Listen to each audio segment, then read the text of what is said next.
থুতু মুবারক, থুতু বলা যাবে না। রাসূল পাকের কথা যখনই বলবেন আদবের সাথে, থুতু বলা যাবে না। আল্লাহ নবীর থুতু মুবারক চোখে লাগিয়ে দিয়ে চোখ ভালো। তা সাহাবা হুজুর নিয়ামত পেয়ে গেল, তাহলে আমাদের কি হলো? আমরা কবর থেকে বাঁচবো কি করে? আর একদিন একজন বসে বসে কাঁদছে। তা আল্লাহ নবী জিজ্ঞাসা করলেন, ও কাঁদছে কেন? কাঁদো কেন তুমি? চুপ করে হাঁ করে কেঁদেই যাচ্ছে। নবী পাক বারবার জিজ্ঞাসা করছে, তুমি কাঁদছো কেন? কোনো কথা বলে না, কেঁদেই যাচ্ছে। পাশ থেকে একজন বলছে, ইয়া রাসূলুল্লাহ, ও বুবা। কি বলে যে কথা বলতে পারে না? বোবা বা হাবা। বুবা বা হাবা, আমাদের দিকে হাবাটা চলে। আবার ওই 24 পরগনা নদীয়া ওই সাইডে গেলে আবার হাবা ওরা বোঝে না, ওরা ওইদিকে বোবা বলে। এটা আমাদের ফুরফুরা শরীফ বলেন, সীতাপুরি সমস্ত এলাকায় হাবা বললে হাবা বলে, তাই না? যারা কথা বলতে তাদের হাবা বলে। কিন্তু ওই দিকে আমরা দেখেছি হাবা বললে ওরা বোঝে না, ওরা বলে বোবা। যাই হোক, আমরা বলি ঝাঁটা, ওরা বলে কি খ্যাংরা বলে, বলে না? এক এক জায়গায় এক এক রকম ভাষা প্রচলন আছে। তা আল্লাহ নবীকে পাশ থেকে সাহাবা বলে, হুজুর ও বোবা, ও কথা বলতে পারে না। তা আল্লাহ নবী ইশারা করে ডাকলেন, এদিকে এসো। কাছে দেবো, কি হয়েছে বলো, কি হয়েছে বলো। তা সাহাবা হুজুর ইশারা করে দেখাচ্ছে, ইয়া রাসূলুল্লাহ, সবাই বসে বসে আপনার সঙ্গে কথা বলে, মন তো আমার চায় আমি একটু কথা বলবো, কিন্তু আমি যে হাবা। তো নবী বলছে, তাতে কি হয়েছে? পাশে খেজুর ছিল রাসূলের পাকে, একটা খেজুর তুলে আল্লাহ নবী গালে দিলেন। কার গালে? নবী পাক নিজের গালে দিলেন। দিয়ে খেজুরটাকে ভালো করে চিবিয়ে ভর্তা করলেন। চিবিয়ে ভর্তা করে গাল থেকে বের করে হাবা সাহাবার গালে বলে দিয়ে বললেন, বাবা খেয়ে নাও। সাহাবা হুজুর খেয়ে নিলেন। খাবার পর আল্লাহ নবী বললে, বলো তো বাবা আল্লাহ, ইশারা বলো তো আল্লাহ। যখনই বলতে বলেছে ওই বুবা সাহাবার জবান আল্লাহ খুলে দিয়েছে। একবার জোরে বলবেন না?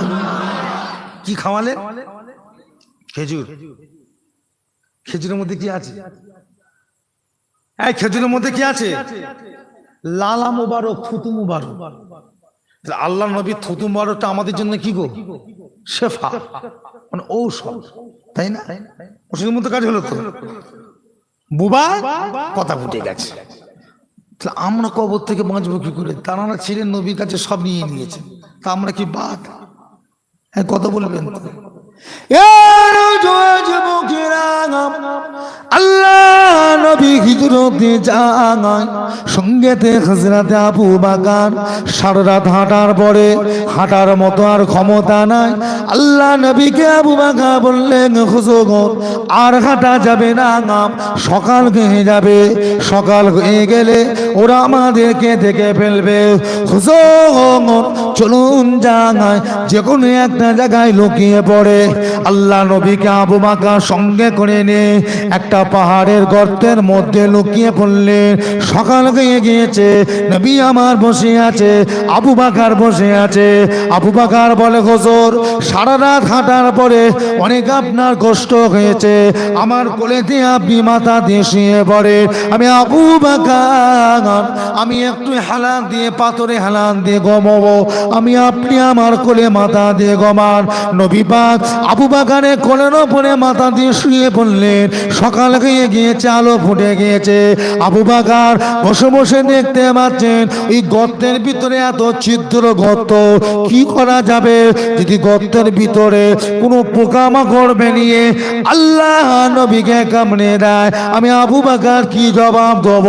এই বলে মনে করে নিজের পাগড়ি মোবারকটাকে ছিঁড়ে নিয়ে টুকরো টুকরো করে সমস্ত গর্তগুলোকে বুঝিয়েছিলেন। কাপড় শেষ, একটা গর্ত বাকি, কি করা যাবে? পায়ের গোড়ালিটা দিয়ে চেপে চুপ করে বসে আছে। গর্তেতে ছিল একটা সাপ, বেরোতে না পেরে হযরতে আবু বকরের পায়ে কামড়ে দিলেন। আবু বকরের শরীরটা বিষাক্ত হয়ে সবুজটা সবুজ হয়ে গিয়েছে, শরীরটা সবুজ হয়ে গিয়েছে, জ্বালা যন্ত্রণাতে চটপট করে। নবী পাকের ঘুমটা ভেঙে গেল। ও বাবা আবু বকর, কি হয়েছে বাবা বলো? ইয়া রাসূলুল্লাহ বললাম হুজুর আমাকে সাপে কামড়েছে। কোথায় কামড়েছে বলো? হুজুর পায়ের গোড়ালিতে। নবী আমার একটুখানি লালা মোবারক থুতু মোবারক বের করে ওই জায়গাটায় লাগিয়ে দিলেন। হযরত আবু বকর বলেন সঙ্গে সঙ্গে আমার আল্লাহ পাক আমার শরীরের সমস্ত জ্বালা যন্ত্রণা ঠান্ডা করে দিয়েছিলেন। কি লাগালে? লালা মোবারক। এরকম আরো অনেক নবী পাকের মুজিজা আছে না নাই, যে হাজার হাজার বলে শেষ করা যাবে না। এখানে আল্লাহর হাজী বান্দা কেউ আছেন নাকি? হজ পাকে গেছেন কেউ আছেন? কেউ নাই। তা শুনে রাখেন, আল্লাহ পাক আপনাদের সবাইকে যাবার তৌফিক দেন। সবাই বলুন আল্লাহুম্মা আমিন। কি যাবার ইচ্ছা আছে না না? সবাই বলেন না ইনশাআল্লাহ। তা আল্লাহ পাক যখন যাবে একটা জায়গায় অবশ্যই যাবে, বদরের মাঠ। নাম শুনেছেন? মদিনা শরীফ থেকে 172 কিলোমিটার বদর। ও শুনতে 172 কিলোমিটার, 1.5 ঘন্টাও লাগে না, 1-2 ঘন্টাও লাগে না। আল্লাহ কি নিয়ামত করেছে মক্কা শরীফ মদিনা শরীফ। রাস্তাঘাট এত সুন্দর, এত সুন্দর, অবাক হয়ে যাবে। আপনি গাড়িতে বসে আছেন না প্লেনে বসে আছেন বুঝতেই পারবেন না, বুঝতেই পারবেন না। একবার আপনার গাড়িটা কি বলে, একবার আপ ডাউন, চুপ করে বসে থাকবেন। একটা গিলাস পানি নিয়ে যদি এইভাবে রেখে দেন ওইভাবেই থাকবে। বললেন না 172 কিলোমিটার রাস্তা, 2 ঘন্টাও লাগবে না, চলে আসবে।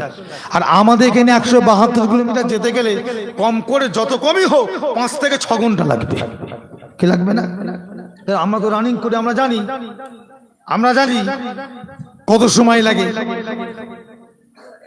তা এই বদরের মাঠে আল্লাহ নবী যখন যুদ্ধ করতে গেলেন সাহাবায়ে কেরামদেরকে, এখন এমন একটা জায়গা ভাই, পাহাড় আর বালু ছাড়া কিচ্ছু নেই। এর যে পানি খাবে পুকুর তাও নেই। তা সাহাবায়ে কেরামদের পানি নাই, পানির সন্ধানে বেরিয়েছে, পানি পাচ্ছে না। খুঁজে খুঁজে খুঁজে খুঁজে একটা কুয়া পেয়েছে, একটা কুয়া বের করেছে। তো কুয়া থেকে যখন পানি তুলে সাহাবারা খেতে যাচ্ছেন, দেখছেন এত নোনতা পানি আর দুর্গন্ধ, খাওয়া যাবে না। আল্লাহ নবীর কাছে এসে বলি, ইয়া রাসূলুল্লাহ একটা কুয়া পেয়েছি কিন্তু পানিটা বড্ড নোংরা, দুর্গন্ধ। নবী বলল কোথায়? হুজুর অমুক জায়গায়। চলো তো বাবা। আল্লাহ নবী সবাইকে সাথে করে নিয়ে গেলেন। ওই কুয়াটার পাশে গিয়ে নবী দাঁড়িয়ে মুখটা বাড়িয়ে থুতু মুবারক ফেলে দিলেন। থুতু মুবারক ফেলে দিলেন, দিয়ে বললো বাবা তোলো তো। যখনই পানিটা তুলেছে, বাবা খাও তো। সাহাবায়ে কেরামেরা খেয়ে বলছে, ইয়া রাসূলুল্লাহ এত সুন্দর সুস্বাদু পানি আমরা পৃথিবীতে কোনোদিন খাইনি। কি ফেলে দিলেন? থুতু মুবারক। এই কুয়াটার নাম হলো বীরে শেফা, মনে রাখবেন, মদিনা শরীফে আছে।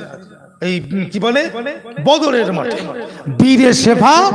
ও প্রত্যেক হাজীকে দাঁড় করাবে, ও বলতে হবে না। ও বাসালা যখন আপনাকে বাসা করে নিয়ে যাবে না, বীরে শেফার কাছে দাঁড় করিয়ে বলে দেবে এইটা হলো বীরে শেফা পানি, কুয়া।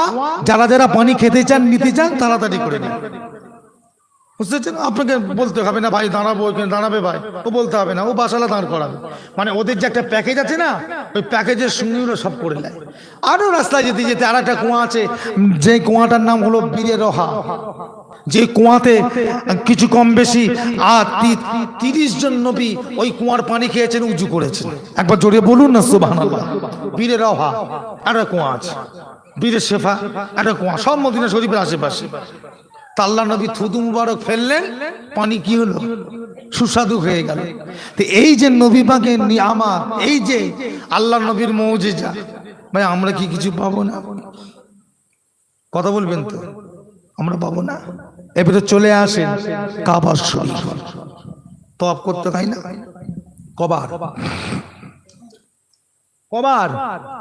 7 বার কাবা শরীফ তওয়াফ করতে হয়। আল্লাহ নবী 7 বার তওয়াফ করলেন। পাশেই আছে সাফা মারওয়া, নাম শুনেছেন না? বেশি দূর নয়, এই 2.5 থেকে 300 ফুট দূর হবে, তাও হবে না। মানে কাবা শরীফের চাতান শেষ, সাফা মারওয়া ওই যে সাহি করতে হয়, দৌড়াতে হয়, যেখানে 7 বার যে দৌড়াতে হয়। মনে করবেন না একটুখানি রাস্তা, একটুখানি নয়, হাফ কিলোমিটারের ওপরে হবে।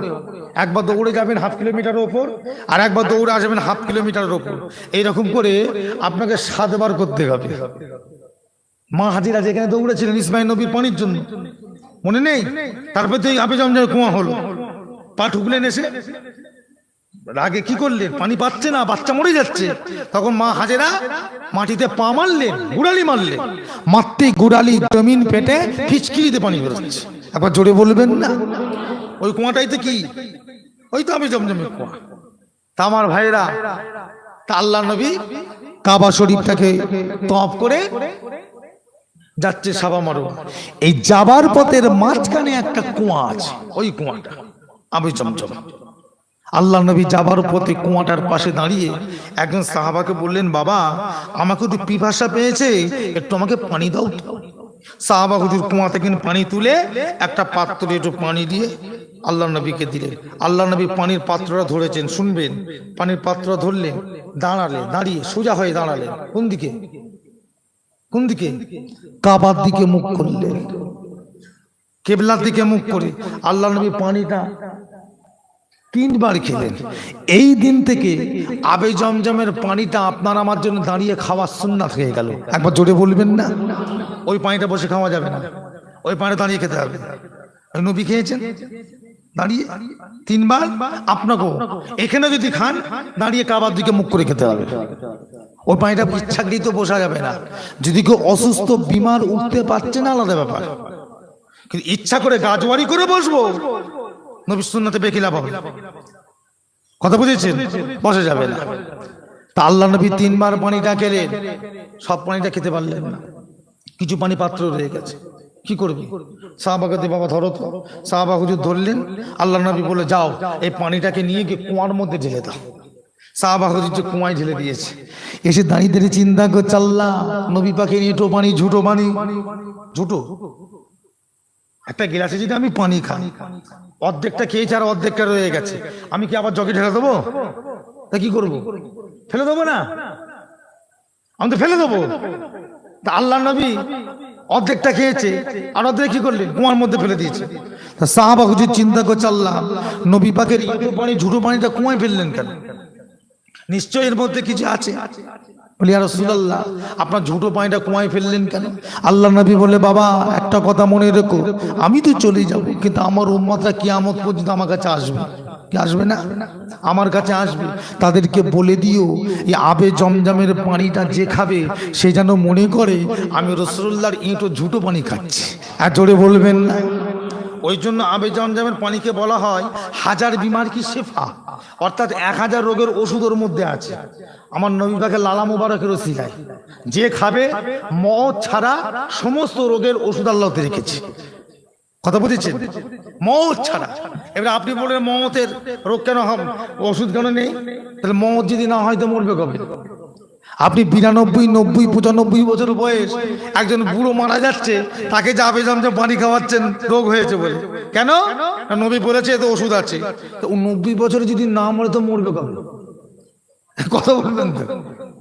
90 বছরে যদি না মরে তো মরবে কবে? তা আল্লাহ নবী কি বললেন? বাবা আবে জমজমের পানিতে আল্লাহ মওত ছাড়া সমস্ত রোগের ওষুধ আল্লাহ রেখেছে। একবার জোরে বলুন না সুবহানাল্লাহ। তাই আপনাদেরকে বলবো, অবশ্যই যাদের বাড়িতে নাই, কোন হাজী সাহেব এলেই একটা বোতল নিয়ে যাবে, ভাই আমাকে একটু পানি দেন। পুরো যদি ভর্তি করে না দেয়, অর্ধেক যদি না দেয়, 1 ছিপিও দেন, 1 ছিপি দেন, ওইটা গেনে পানি, ভালো পানি মিশিয়ে রেখে দেবেন। দায় বিপদ, অসুখ বিসুখ যাই হোক, রাত বিরতে ওই পানিটা খাওয়াবেন। দাওয়া দুয়া দুটোই করতে হয়। কি গো? দাওয়া মানে ওষুধ, আর দোয়া মানে কি? কথা বুঝেছেন? দাওয়া দুয়া দুটোই করতে হয়, আল্লাহর দরবারে কবুল হয়। আর জোরে বলুন না সুবহানাল্লাহ। দুটোই করতে হবে। তা আল্লাহ নবী যখনই কথাটা বললেন, সাহাবা হুজুর সব চুপ করে গেলেন। কিন্তু আমি যে এত কিছু কথা আপনাদের বলছি, এখনই কিন্তু আপনারা খুঁজে পেলেন না যে আমরা কবর থেকে বাঁচবো কি করে। ও লাইনটা কিন্তু আপনারা এখনো কেউ খুঁজে পাননি। কি করে বাঁচবে? আল্লাহ পাকের হাজী বান্দারা হজে যখন যাই দেখবেন দুটুকরো কাপড় নিয়ে যায়, যে কাপড়টার নাম হলো এহরামের কাপড়। এক টুকরা কাপড় সে লুঙ্গির মতো ভালো করে পরে নেয়, আর এক টুকরো কাপড় চাদরের মতো গায়ে দেয়। হজ হয়ে গেলে ওই কাপড়টা ফেলে দিয়ে আসে না, সঙ্গে নিয়ে চলে আসে। কি করে? কাপড় ফেলে দিয়ে আসে, তাহলে নিয়ে আসে, নিয়ে এসে কি করে? দিয়ে দেয়, ব্যবহার করে। তাহলে কি করে? ও আল্লাহ পাকের হাজী বান্দারা হজ হয়ে গেলে কাপড়টাকে নিয়ে ওই আবে জমজমের পানিতে ভালো করে ধুয়ে নেয়, পরিষ্কার করে ভালো করে পরিষ্কার করে রেখে বাড়িতে বিবি বাচ্চাটাতে তুলে বলে দেয়, যত্ন করে রেখে দাও, আমি যখন মারা যাব এই কাপড়টাকে আমাকে কাফন করে দেবে। এই কথাটা কেন হাজী সাহেবরা বলে জানেন? হাজী সাহেবদের মনে বিশ্বাস, আম্মা জান খাদিজা বলে গিয়েছি, ইয়া রাসূলুল্লাহ আপনার জুব্বা যদি আমার শরীরে থাকে, ওই কব জুব্বা মুসনাদ আমার কবরে আযাব হবে না। নবী পাক বললেন, খাদিজা ওই জুব্বাতে কি এমন আছে তোমার কবরে আযাব আল্লাহ পাক মাফ করে দেবে? বলি ইয়া রাসূলুল্লাহ ওই জুব্বাতে আপনার ঘামের একটা খুশবু আছে, আপনার শরীরের খুশবু আছে। খাদিজা বিশ্বাস করে কিয়ামত পর্যন্ত কবরের ক্ষমতা নাগায় আমার কাছে শেষে বিয়াদবি করবে। তা হাজী সাহেবদের মনে বিশ্বাস, ওই পানিতে আমার রাসূলুল্লাহ লালা মুবারকের খুশবু, থুতু মুবারকের খুশবু আছে। ওই কাপড়টা যদি ওই পানিতে ধুয়ে এনে কাফন করে যদি কবরে যাওয়া যায়, আমার নবী পাকের লালা মুবারকের ওসিলায়, থুতু মুবারকের ওসিলায় আল্লাহ পাক কিয়ামত পর্যন্ত আমারও কবরের আযাব মাফ করে দেবে। পেয়ে গেছেন তো? কবর থেকে বাঁচার উপায় পেয়েছেন তো? ছাড়বেন না। আপনাদের তাই বলি, অবশ্যই নিয়ত করেন যে আল্লাহ জীবনে কিছু দাওয়ার নাই দাও, অন্তত একবার খানার কাবার মেহমান, মদিনা ওয়ালার মেহমান একবার আল্লাহ বানিয়ে দাও। সকলে বলুন আল্লাহুম্মা আমিন। কি যাবার শখ আছে না? না ভাই, এখন যাওয়াটা কোনো ব্যাপার না। এখন মানুষ বিশ্বাস করবেন না, আমরা যেমন কলকাতায় যাতায়াত করি না, এখন ওরকম মানুষ মক্কা শরীফ এরকম মদিনা শরীফে যাতায়াত করছে ওই রকম। কি কথা ঠিক না? এই তো গত 3 দিন আগে, এই গত রমজান শরীফ মাসে আমার নিজের চাচাতো ভাই দেখলাম 3 দিনের মধ্যে একদিন মক্কা শরীফ আর 2 দিন মদিনা শরীফ। মানে একটা এর জন্য গেছে, একজন অসুস্থ মানুষ সঙ্গে নিয়ে গেছিলাম, তো তাকে রাখার মতো পরিস্থিতি ছিল না। তা যাক, তার মনের আশা অন্তত কবে মরে যাব জানি না, অন্তত একবার ঘুরে আসি। ডাক্তার ছেড়েছিল 3 দিন। 3 দিনের জন্য গেছিলেন, একবার আল্লাহর কাবাটাকে দেখলেন, মদিনা শরীফ দেখে এলেন, মাত্র 3 দিন ছিলেন। তা আমার ভাইরা, এখন যাওয়াটা কোনো ব্যাপার না, শুধু দরকার কি নিজে একটু ভালো হওয়া, চরিত্রবান হওয়া, আখলাকবান হওয়া, ভালো হন। আর আপনারা তো হাওড়া জেলার ছেলে, কি বলেন? হাওড়া জেলার ছেলে। এরা যদি মনে করে যাব, এর 1টা বছর সময় লাগবে না, যাবে না, 1টা বছর সময় লাগবে, চলে যাবে না।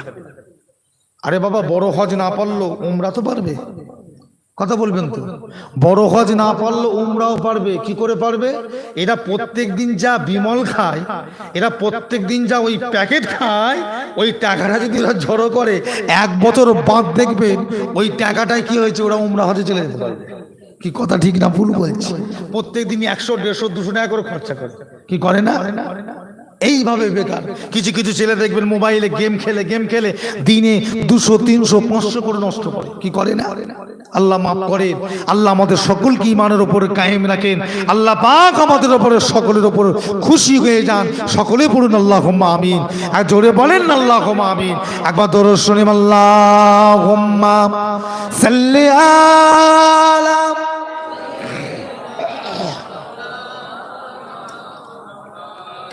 ওয়ালা আলি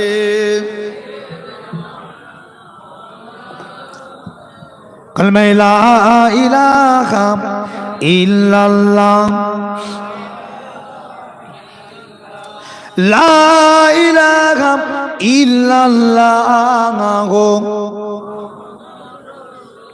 আমার ভাই জানেরা সবাই একটু ওঠেন তো, নবীর উপর সালাম পড়ি, অনেকক্ষণ বসে আছে, একটু ওঠেন সবার নবীর উপর সালাম পড়ি। ইয়া নবী,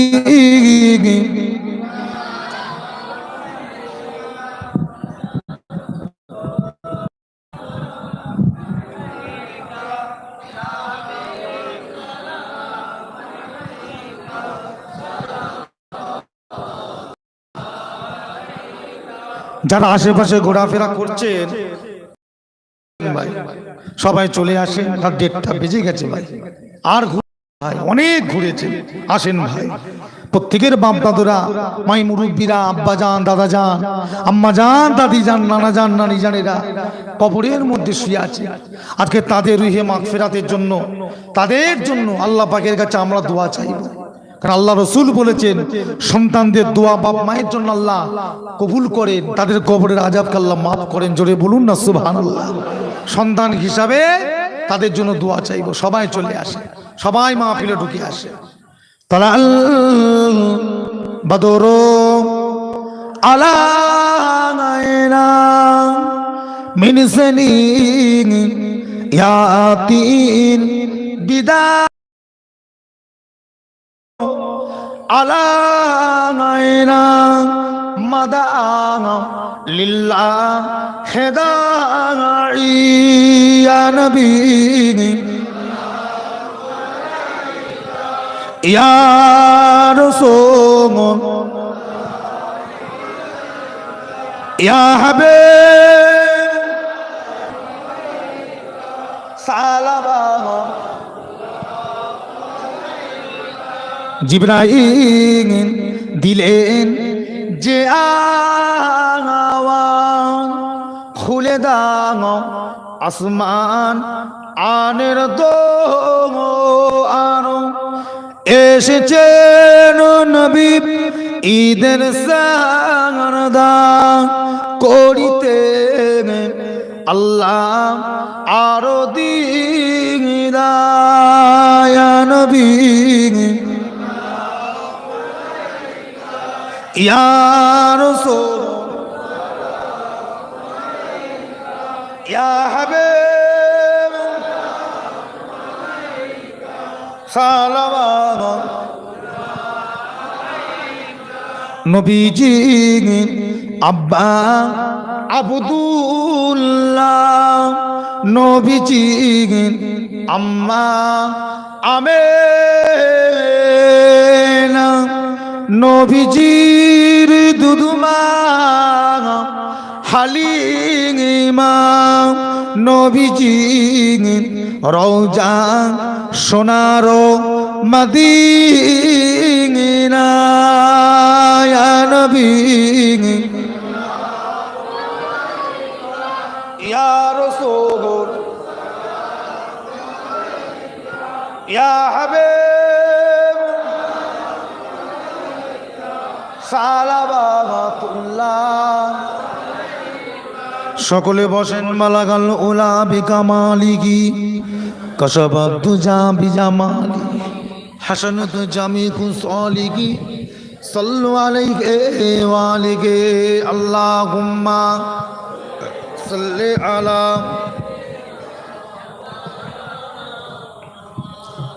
ওয়ালা আলি সাইয়্যিদিনা। আমার ভাই জানেরা, আমার বাবাজিরা, মুরব্বীরা, আমাদের ছেলেরা, যুবকেরা, আল্লাহ পাক আপনার আমাদের সকলের বড় নিয়ামত আল্লাহ আপনাকে আমাকে করেছেন, বড় নসিব আল্লাহ করেছেন যে আল্লাহ পাক আপনাকে আমাকে আখিরি জামানার নবীর উম্মাত হিসাবে আল্লাহ কবুল করেছেন। একবার সকলে জোরে বলুন আলহামদুলিল্লাহ। একবার জোরে বলা যাবে না? আমার আল্লাহ পাকের কাছে কিয়ামতের দিন মিজানের পাল্লা, মিজান মানে কি? পাল্লা, মিজান। এই পাল্লাতে যখন আমাদের আমল মাপা হবে, সবচেয়ে মিজানের পাল্লাকে আমল যেটা ভারী করবে সেটা হবে আলহামদুলিল্লাহ। জোরে বলবেন আলহামদুলিল্লাহ। আলহামদুলিল্লাহ। অর্থাৎ যে বান্দা আল্লাহর প্রত্যেকটা কাজে গিয়েছে, প্রত্যেকটা আল্লাহ নিয়ামত দেখে শুকরিয়া আদায় করেছে, আল্লাহ পাক কিয়ামতের দিন সবচেয়ে বেশি সেই মিজানে এই আমলনামা আল্লাহ ভারী করে দেবেন। আমার ভাইরা, আল্লাহ পাক আপনাকে আমাকে বড় নসিবওয়ালা করেছেন যে আল্লাহ পাক এই জামানার মুজাদ্দিদ ফুরফুরা শরীফের মুজাদ্দিদুজ্জামান দাদা হুজুর কেবলা রহমাতুল্লাহ আলাইহির সিলসিলার মুহাব্বতের মানুষ মুরিদ হিসেবে আল্লাহ কবুল করেছেন। সকলে বলুন আলহামদুলিল্লাহ। আল্লাহ পাক আপনাকে আমাকে আরো বড় নিয়ামতের হকদার করেছেন যে আল্লাহ পাক মুজাদ্দিদুজ্জামানের দাদা এবং হযরতে মাসুম রব্বানী হুজুরের খলিফা হযরতে আমাদের আবু আব্দাল সাহেব রহমাতুল্লাহ আলাইহি হুজুরের গিনামের মানুষ আল্লাহ করেছেন। একবার জোরে বলুন আলহামদুলিল্লাহ। ছাড়বেন না। আল্লাহর ওলির দরবারে মাঝে মাঝে জিয়ারতে জানতো, এই জানতো যাবে। কেন যাবে? কেন যাবে? টাকা চাইতে, পয়সা চাইতে? তাহলে ছেলে হয় না ছেলে চাইতে? জোরে বলুন নাউজুবিল্লাহ। তাহলে কি করতে যাবেন? দুয়া চাইতে। দুয়া কি চাইবেন? দুয়া। আল্লাহর ওলির দরবারে যাবেন, যাবেন সালাম দিয়ে দাঁড়াবেন। নিশ্চয় নিয়মগুলো সব জানেন। সূরা ফাতিহা শরীফ, দরুদ শরীফ, সূরা ইখলাস শরীফ জানা যদি না থাকে কয়েকবার সুবহানাল্লাহ সুবহানাল্লাহ সুবহানাল্লাহ পড়া হয়ে গেল। আল্লাহর কাছে দোয়া চাইবেন। কার কাছে দোয়া চাইবেন? আল্লাহর কাছে হাত তুলবেন, যা কিছু চাইবার চাইবেন। চাওয়া হয়ে গেলে মানাদত যখন শেষ হয়ে যাবে বিদায় নিয়ে চলে আসবেন। আল্লাহর ওলিদের দরবারে দাঁড়িয়ে বলবেন, হুজুর আপনার দরবারে এসেছি অনেক আশা নিয়ে, এই বিপদ মুসিবত এর মধ্যে আমি আছি, একটু আমার জন্য দোয়া করবেন, একটু খেয়াল রাখবেন। কথা বুঝেছেন? আল্লাহর ওলিদের নেক দোয়া কি গো আমাদের নসিব আল্লাহ কবুল করবেন। সকলে বলুন না সুবহানাল্লাহ। কথা বুঝেছেন? এইভাবে করবেন, অন্য কোনো আশাই নয়। হুজুর দোয়া করবেন, একটু খেয়াল রাখবেন, ব্যাস। আল্লাহর ওলিদের নেক দোয়া, নেক নজর আমাদের নসিবে আল্লাহ কবুল করে। সকলে বলুন আল্লাহুম্মা আমিন। এটাই আমাদের জন্য বিরাট। খুব বুঝে শুয়ে চলবে, সিলসিলার উপরে কায়েম থাকবেন, মুজাদ্দিদুজ্জামানের সিলসিলার উপরে মজবুতি থাকবেন। যেহেতু আপনারা গ্রামের মানুষ, আপনাদের বলা লাগে না, তবুও বলতে বাধ্য। কারণ এলাকায় এলাকায় নতুন নতুন সব কি গো ছেলেরা সব বড় হচ্ছে, তো বাইরে ঘুরছে, বিদেশে যাচ্ছে, বিভিন্ন রাজ্যে কাজে যাচ্ছে। 5টা মানুষের পাল্লাই পড়ে কি গো বলবেন তো আল্লাহর ওলিদের বিরোধিতা করছে, নষ্ট হয়ে যাচ্ছে। কি কথা ঠিক না? এগুলো খেয়াল রাখবে, খেয়াল রাখবে। এই যে আমরা বলি সিলসিলায়ে ফুরফুরা শরীফ, সিলসিলায়ে ফুরফুরা শরীফ, আমরা ফুরফুরা দরবারের মানুষ, মুজাদ্দিদুজ্জামানের দরবারের মানুষ, ফুরফুরা সিলসিলার মানুষ। আচ্ছা, এই যে সিলসিলা সিলসিলা সিলসিলা, এই সিলসিলা কার? জোরে বলেন, জোরে বলেন। জানেন না আপনারা? দাদা হুজুরের সিলসিলা করে মানা যাবে? দাদা হুজুর যদি কিছু একটা তৈরি করে ওটা আমরা মানবো? হ্যাঁ, আমরা মানবো কোনটা? রসুল পাকের যে জিনিসটা আমাদের কাছে দাদা হুজুর দিয়ে যাবে সেটা মানবো। কি কথা ঠিক না? দাদা হুজুর যদি নতুন কিছু তৈরি করে ওটা আমরা মানবো? জোরে বলেন, আমরা মানবো না, মানবো না। তাহলে আমরা সিলসিলায় ফুরফুরা শরীফ বলি, তাহলে সিলসিলা দাদা হুজুরের নয়, তাহলে সিলসিলা কার? সিলসিলা কার? সিলসিলা আল্লাহ রসুলের সিলসিলা। একবার জোরে বলুন না সুবহানাল্লাহ। মুরব্বীরা যাই আনউরুল্লাহ সিদ্দিকীর কথা পীরের আওলাদ বিশ্বাস করবে, কিন্তু যুবক অনেকদের ভেতরে ভেতরে মনে মনে বলবে সেটা আবার কি করে হয়? রসুলের পাকের সিলসিলা আবার কি করে হয়? নবীর সিলসিলা কি করে হয়? তাই না? সিলসিলা কি ভাষা? এই সিলসিলাটা কি ভাষা বলুন? সিলসিলা যে ফার্সি ভাষা, সিলসিলাটা ফার্সি ভাষা। বাংলায় কি বলা হয়? সিলসিলার বাংলার কি হবে? ফার্সিতে বলা হয় সিলসিলা, বাংলায় কি হবে? চেন হবে, চেন বা শিকল বা সিঁড়ি বা একটার পর একটা বা পরস্পর বা পরম্পরা। যে করা বলি যে সবার সঙ্গে সবার মিল আছে না নাই? আমি যে করা বললাম সবার সঙ্গে সবার মিল আছে না নাই? বাংলাতে সিলসিলার এতগুলো মানে নেওয়া হয়। সিলসিলা কার? সিলসিলা আল্লাহ রসুলের সিলসিলা। কিভাবে এলো, আমাদের কাছে এলো কিভাবে, চলে আসে, সেটাই আমাদের জানা দরকার। আজকে আপনাদের এই কোতলপুর বাহানা, এই কোতলপুর গ্রামে এত আলো, এত লাইট, এত কিছু চলছে। হাগো বলুন তো, কারেন্টটা কি আপনার গ্রামে তৈরি হয়? এই যে আলো জ্বলছে, কারেন্টটা কি আপনার গ্রামে তৈরি হয়? তাহলে কারেন্টটা তৈরি হয় কোথা? মেদিনীপুর কোলাঘাটে। জ্বলছে কোথা? বাহানা কোতলপুরে। আর হচ্ছে কোথা? এই হচ্ছে কোথা? মেদিনীপুর কোলাঘাটে। তা কারেন্টটা কি উড়ে উড়ে এলো? না। কিভাবে এলো? সিলসিলার মাধ্যমে। সিলসিলা। কারেন্টের আবার কিছু সিলসিলা। এই খুঁটিটা যে আলো জ্বলছে, এই খুঁটিটার আলো জ্বলার এর কাছে পৌঁছালো কে? কারেন্টটা যে জ্বালাচ্ছে, এই খুঁটি পৌঁছেছে। এই খুঁটিটাকে আলো জ্বলছে, এর কাছে আলো পৌঁছালো কে? পরের খুঁটি পাঠিয়েছে, তারপরের খুঁটি পাঠিয়েছে, তারপরের খুঁটি পাঠিয়েছে। এই রকম এক একটা খুঁটিতে বা পোস্টে হাত দিতে দিতে চলে যান, দেখবেন আপনি সোজা ওই মেদিনীপুর কোলাঘাট পাওয়ার হাউসে পৌঁছে গেছেন। এ বাহানা কোতলপুরের মানুষ আজকে বড় বড় কথা বলে, সোশ্যাল মিডিয়ায় বিভিন্ন বক্তাদের ওর শুনে আজকে আমাদের সমাজের কিছু যুবক আল্লাহর ওলিদের বিরোধিতা করে। তবে জেনে রাখা দরকার, বাংলার জমিনে ফুরফুরার মুজাদ্দিদুজ্জামানের ওসিলায় এই বাংলার কোটি কোটি মানুষকে আল্লাহ হিদায়াতের পথ দেখিয়েছে। একবার জোরে বলা যাবে না? কি কথা ঠিক না ভুল বললাম? ছিল কি, ছিল কি বাংলায়? সব তো ধুতি পরে ঘুরতো, ধুতি পরে ঘুরতো। আজও গ্রামে অনেক মানুষ আছে মুসলমান, বুড়ো বুড়ো দেখবেন ধুতি পরে ঘুরে। আমার নিজের চোখে আমি দেখেছি। এখন আমাদের গ্রামে একটা দুটো আছে, এখনো স্কুলে মাস্টারি করে, ধুতি পরে দেখি কাঁধে ব্যাগ নিয়ে যাচ্ছে মুসলমান, ধুতি পরে ঘুরতো। যে হ্যাঁ, ইতিহাস সাহিত্য কেটে দেখেন, ইতিহাসগুলো কেটে দেখেন। আগে মানুষের পোশাকই ছিল, প্রত্যেকটা মানুষের পোশাকই ছিল ধুতি পাঞ্জাবি। ধুতি পাঞ্জাবি বাংলায়, সে হিন্দু হোক মুসলমান হোক যে কোনো ধর্মের হোক। শোনেন, মুজাদ্দিদুজ্জামান যখন বাংলার বুকে আল্লাহ পাঠালেন, এই পরিস্থিতি দেখে প্রত্যেকটা মুসলমানের বাড়িতে বাড়িতে গ্রামে গ্রামে গিয়ে চিৎকার করে বলেছিলে, বাংলার মুসলমান তোমরা ধুতি খোলো, ধুতি বন্ধ করো, কারণ এটা আমাদের পোশাক নয়। আমাদের পোশাক হয় লুঙ্গি বা পায়জামা পরো, হয় লুঙ্গি পরো না পাজামা পরো। প্রত্যেকটা মুসলমানকে ধুতি খুলে লুঙ্গি বা পাজামা পরা এই ফুরফুরা মুজাদ্দিদুজ্জামান শিখিয়েছে। একবার জোরে বলা যাবে না? শোনেন, মুজাদ্দিদুজ্জামান তিনি বাংলার বুকে যখন এলেন, মুসলমান নাম লিখতে জানতো না নাম।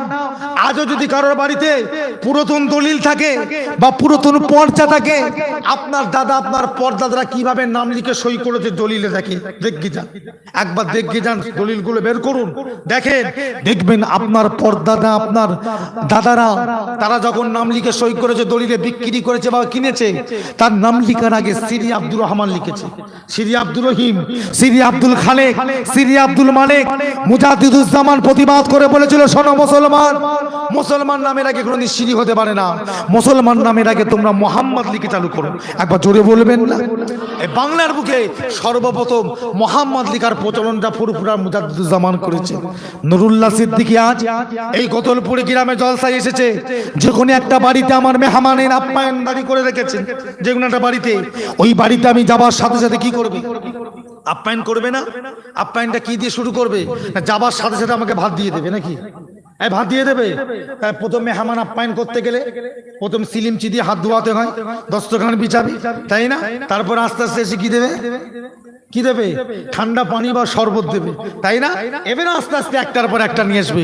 আর মুজাদ্দিদুজ্জামান যখন বাংলার বুকে এসেছিল, ইতিহাস ঘেটে দেখে প্রত্যেকটা মানুষের তখন মেহমানদারি ছিল, সে হিন্দু হোক আর মুসলমান হোক, প্রত্যেক বাড়ির মেহমানদারির প্রথম স্টেপ ছিল হুঁকো বা গাঁজা দিত।